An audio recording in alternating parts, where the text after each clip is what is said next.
Hello viewers and welcome to the latest episode of The Huddle. Tim Ball here, editor of Gambling Insider, and I'm with Ben Scobie-Trumper, senior sales manager at Soft2Bet. Ben, thanks for joining us. Thank you for having me.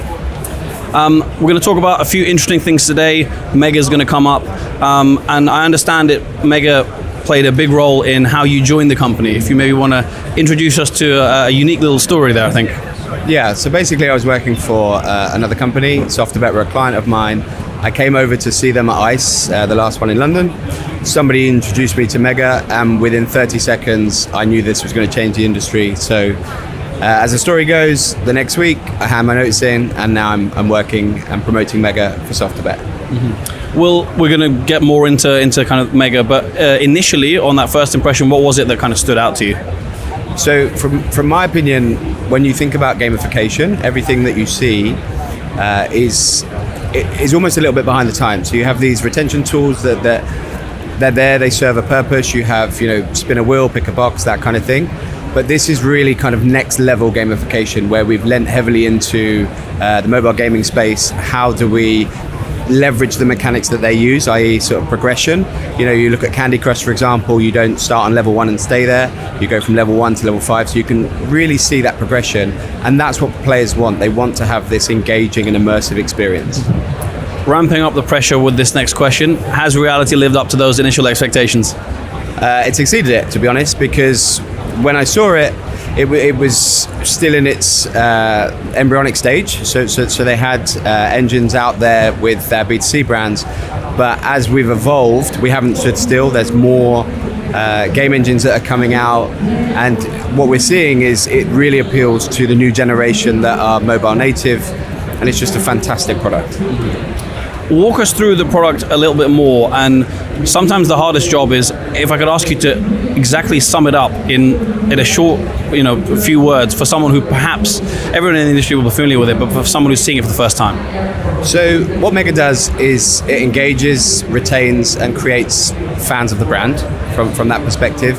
It also increases the key metrics that you'd expect. So NGR, you're looking at ARPU, you're looking at deposits, and fundamentally, it also reduces the bonus spend, which is super important because in some markets there's a race to the bottom when it comes to throwing money, and we're not looking to do that. How we look at things is, let's engage these players, let's give them this experience that moves on from purely transactional, i.e. they come in, they wager, they leave, to entertaining, which is what our industry is supposed to be, right? And sometimes we forget that. No, absolutely, and I think when it comes to the bonus spend, that's certainly an important point.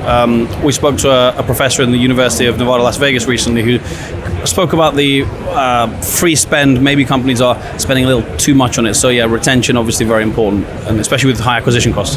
Exactly. Yeah. When is gamification most effective?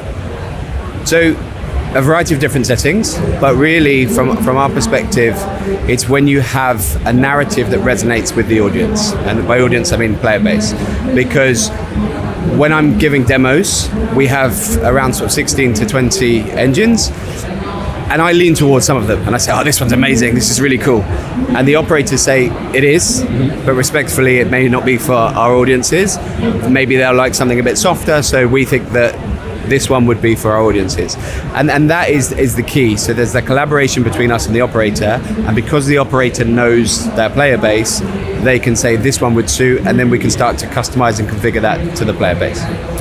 And does the nature of the gaming, so whether it's kind of social gaming or competitive gaming, matter when it comes to gamification? Because if someone maybe wants to sort of sit down and play just by themselves one evening, does that require a different approach to someone who's trying to compete with others? It's a good question.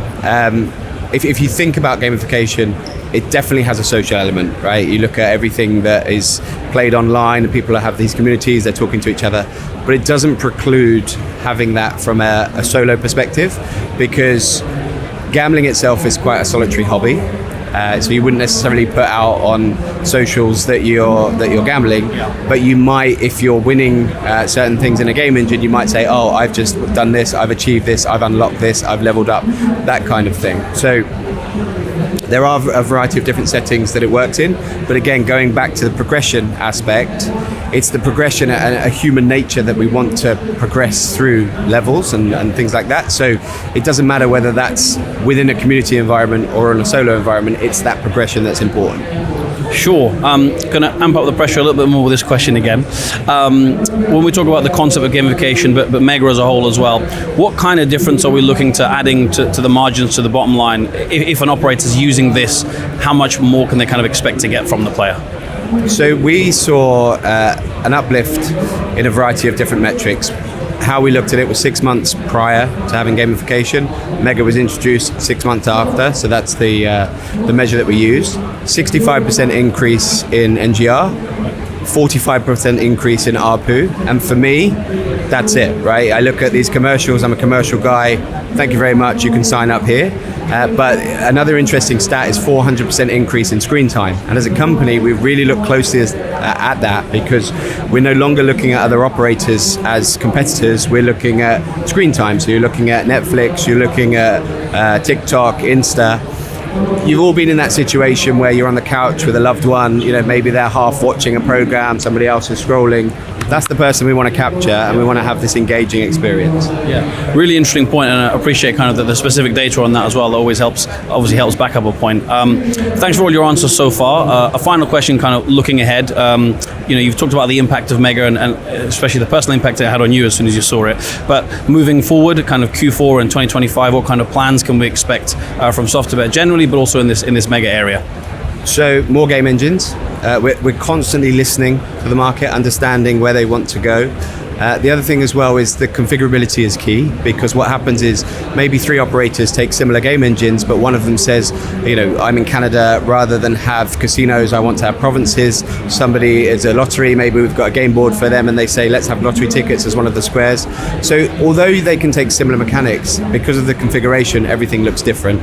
So more game engines, and also, and I think it's really important to just end on this is a standalone product, because a lot of people come to me and they say, it's great, but I'm not on SoftBet. You don't have to be, right? It's a standalone product that can be implemented to any operator and help those revenues grow.